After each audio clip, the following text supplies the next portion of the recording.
The Tabernacle in London was not a large venue. It held maybe 300 people on a good night, and that Tuesday it was close to full, with the kind of audience that shows up early and stays quiet during the songs. Adele was in the middle of a run of intimate shows that her label had organized before the bigger tours came, before everything got larger than anyone was ready for. She was promoting 19, an album that had come out 8 months before, and had already done something that debut albums rarely do. It had made people feel like they already knew her, like the voice coming out of the speakers was someone they had grown up next to without realizing it. She was on stage with a small band, no production beyond the lights that the venue already had, and she was the kind of performer who made you forget there was a stage at all. She had that quality that very few singers have at 20, the ability to make a room feel like she was singing specifically to the person standing furthest from her. The audience that night was a mix of music industry people, journalists who had written about her early, and regular people who had simply bought tickets because something in that first album had reached them in a way they couldn't fully explain. Nobody in that room, except for 2 people standing near the back door, knew what was about to happen. Amy Winehouse had been in Camden that afternoon. She had been in Camden most afternoons that month, which was not unusual, because Camden was where Amy lived in the way that certain people live inside a neighborhood, not just occupying it, but being made of it somehow. She had heard about the show from a friend who worked at a studio nearby, not as an invitation, not as a formal thing, but as the kind of information that reaches certain people in a certain world, the way weather reaches everyone, quietly and without asking permission. Amy was 25 in September 2008. Back to Black had come out 2 years before, and had done something to popular music that nobody had fully recovered from yet.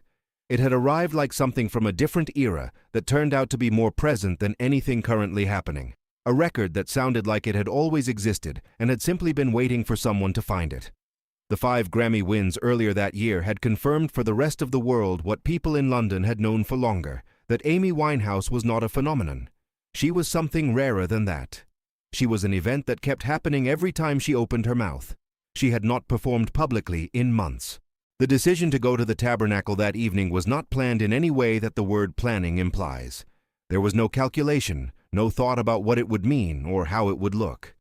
Amy had heard that Adele was playing a small show, and something in her had moved toward that information, the way a compass moves toward north, without deliberation, simply because the direction was there, and her body already knew it. She arrived with one person, a friend whose name nobody recorded afterward, and came in through the side entrance that a staff member opened without fully understanding who was standing in front of him. She stood in the corridor for a while before going in. From where she was, she could hear Adele's voice coming through the wall with that particular clarity that live sound has, the way it carries a warmth that recorded sound cannot replicate no matter how good the equipment is. Amy stood there and listened to that voice and did not move, not because she was waiting for the right moment in any strategic sense, but because the voice on the other side of that wall was doing something that deserved to be heard before anything else happened. Adele was playing Chasing Pavements. The song was about halfway through when a woman near the back of the room noticed the door to the side corridor open slightly. She saw the beehive first. In 2008, in London, in a music venue, there was only one beehive that looked exactly like that one.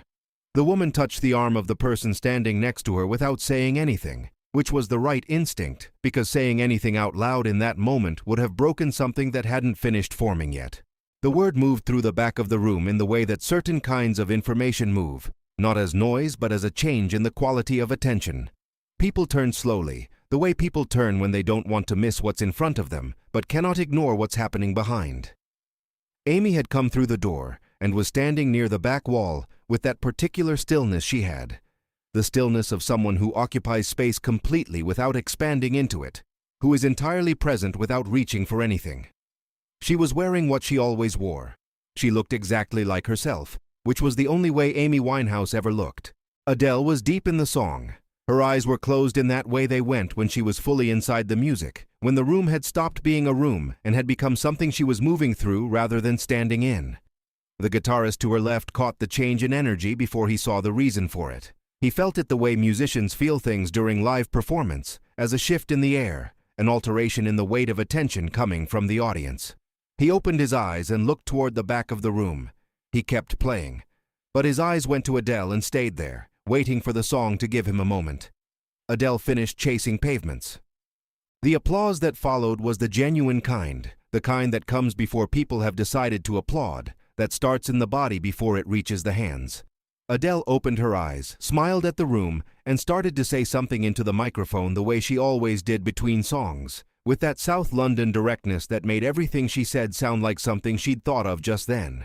The guitarist leaned toward her during the applause and said one word quietly near her ear. Adele turned toward the back of the room. The moment that followed was witnessed by everyone present and described differently by all of them afterward, which is the only thing that happens when something real occurs in front of people. What they agreed on was this. Adele saw Amy standing near the back wall, and for a moment that lasted longer than a moment, she did not move. She stood at the microphone with one hand still on the stand and looked toward the back of the room with an expression that people who were close enough to see it described as the expression of someone receiving information that their body understood before their mind had caught up. Then Adele stepped back from the microphone and began to cry. Not the performing kind, not the kind that appears on stage as part of the emotional architecture of a song, the kind that arrives without permission and makes no announcement, that simply happens to a person's face because something has exceeded the container that the face normally provides. She stood on that small stage in front of 300 people and cried for a few seconds in the way that 20-year-olds cry when something they had kept very private inside themselves suddenly becomes visible to everyone in the room. The audience did not make a sound. Adele collected herself. She wiped her face with the back of her hand in the direct, unself-conscious way she did everything, without apology and without explanation. Then she leaned into the microphone and said, in a voice that was still slightly unsteady, that she needed everyone to understand what was happening right now, because she was not entirely sure she understood it herself. She said Amy Winehouse was standing at the back of this room. The room turned. Amy was still standing near the back wall. She raised one hand in a gesture that was not a wave, exactly, more like an acknowledgement, the gesture of someone confirming something that has been said about them without making a performance of the confirmation. Her expression was the calm, slightly amused expression that people who knew her recognized as the face she made when she was genuinely moved by something and preferred that nobody noticed. Adele stepped away from the microphone, walked to the edge of the stage, and sat down on it the way you sit on a wall, with her legs hanging over the side. She looked toward the back of the room and said, still not entirely composed, that Amy needed to come up here, because she was not continuing this show until that happened. The room reacted the way rooms react when someone says exactly what everyone was already thinking, with the kind of sound that isn't quite laughter and isn't quite applause, but is somewhere between the two, the sound of collective recognition.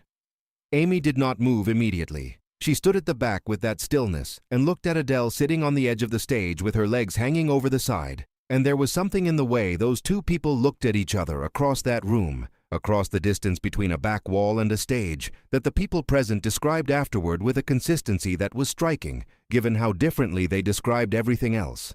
They all said it looked like a conversation. They all said it looked like two people recognizing something in each other that they had perhaps suspected but not confirmed until that exact moment. Then Amy walked through the room. She walked the way she always moved, without hurry, with that quality of occupying exactly the amount of space she needed, and no more. People stepped back to make a path without being asked to, the way crowds move for certain people, not out of obligation, but out of instinct. She reached the stage and Adele stood up and the two of them stood facing each other at the edge of it for a moment, before Adele said something quietly that the microphone did not catch and that neither of them ever repeated publicly in the same words. What the room saw was Amy nod once, and then smile. And the smile was the real one, the one that people who knew Amy described as rare and completely unmistakable, the one that had nothing performed about it.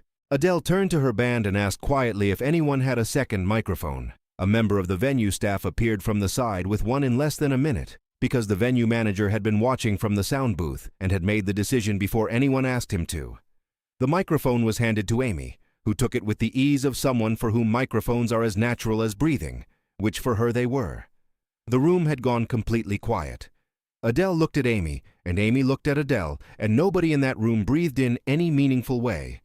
Then Adele leaned toward her microphone and said she thought they should do one together, if Amy was willing, and she had a suggestion, but Amy should tell her if there was something else she preferred. Amy said, with that directness that was one of the defining qualities of how she spoke, to just start something, and she would find her way in.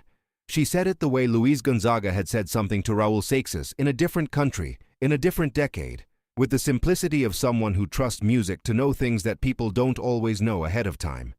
Adele turned to her band. She counted them in. The first notes of "Fool If You Think It's Over" came through the room, a song neither of them had written, a classic that belonged to everyone, which was perhaps why it was the right choice.